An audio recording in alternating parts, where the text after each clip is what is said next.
Yo, what's happening folks, and welcome back to the channel. And in this week's video we are going to be checking out some really cool bus effects for your synthesizers or for any instrument really.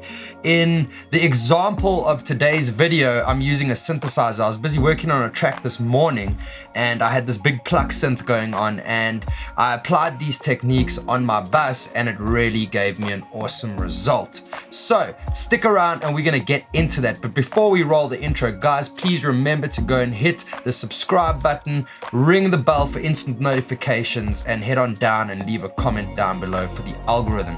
It really helps my videos get out there, and it helps more people like yourselves to see my videos and to engage with the channel on YouTube. So go and check that out, folks. But enough about that. Let's roll the intro and let's get into it.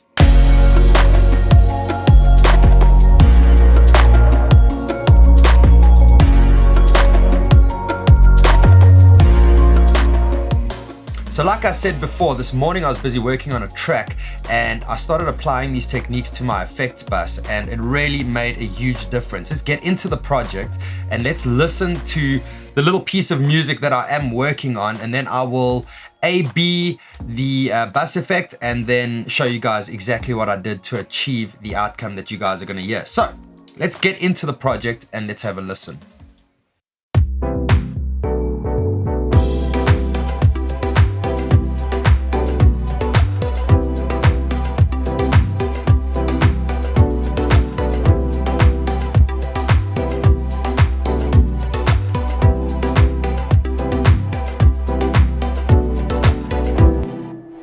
Alright, so the synthesizer that we're going to be working with today is this big pluck over here. Let me solo that out for you. Then you can hear what it sounds like soloed, and then I will bypass the bus effect that I've applied over there, and I'm going to show you exactly what I've done to that bus to achieve what you're going to hear now.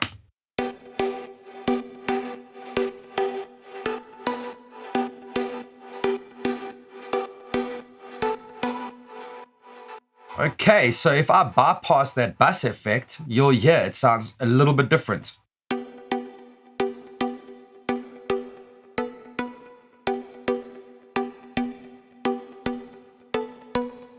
Okay, so naturally you would say, all right, Howie, you've just sidechained it. Well, no, I haven't. I've applied three techniques that are actually really simple. I'm going to show you them right now. So let's get into that. The first thing I did was I sent that synth to bus 10, which I've routed over there, and I've sent it to bus 10 over there, named bus 10 pluck effects. And the first effect that I put on that bus is Reverb Pro from iZotope. It is a really awesome reverb, and I've got a custom Howie Combring synth preset which I've created for this song and for these synths. So let me play that for you with just the reverb on.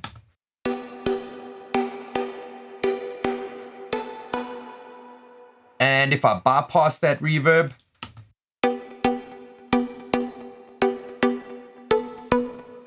then instead of basically stacking buses, I wanted that reverb effect to sort of go through more sounds, and I wanted to delay the reverb as well. The next thing I applied to that reverb is the delay. So basically the reverb is delaying now, as opposed to me sending the big pluck synth to its own bus with its own individual delay separate from the reverb. I wanted to delay the reverb. So this is the effect that I'm getting there. Let's have a listen to that.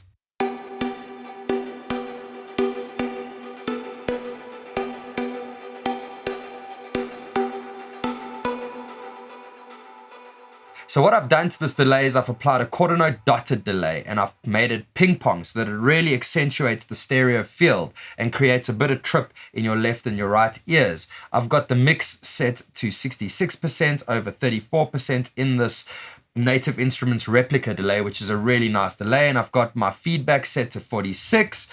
I've high cut it at 10K and low cut at 240 Hertz with a bit of saturation, and I've left the modulation the same. So if I take that off and play it without an A/B, you'll hear what that delay is doing to the Reverb Pro effect in that one bus.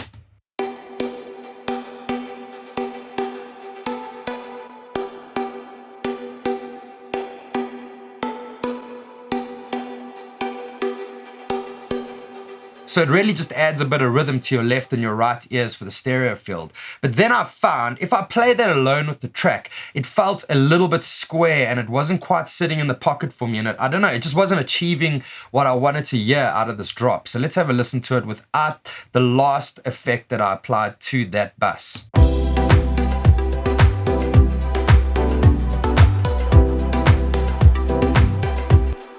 Okay, so this is the part where a lot of people would say, Howie, you just sidechained it. No, I didn't sidechain it. I used this plugin called Volume Shaper by a company called Cable Guys. It reminds me of the movie with Jim Carrey, Cable Guys. Cable Guy.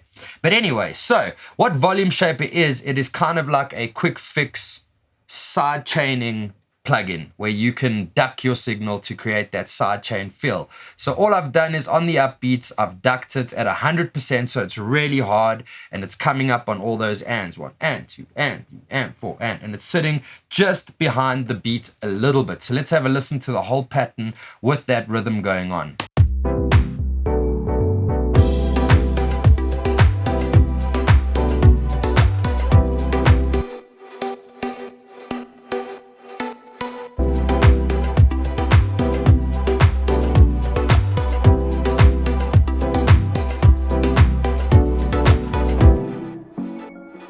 So that's a technique that you can apply to almost any instrument or any effects bus that you have created inside your project. It's really cool, and it's basically just stacking effects within a bus instead of putting them on the inserts or something like that. So you are, in theory, affecting the effect which is being affected by the other effect, if you've got 3 instances of effects or plugins on a bus. Well, folks, that's it for this week. Thanks so much for sticking around and watching this video through until the end. Once again, if you haven't yet, please head on over and subscribe to the channel, ring the bell, and leave a comment below, or give this video a thumbs up or a thumbs down, depending on how you felt it went. And if you want to get in touch with me, please go and visit my website, thehitlab.co.za.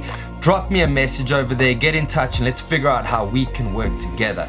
But guys, until next time, I hope you guys have a fantastic week. Stay safe, and I'll see you guys in the next one. Peace.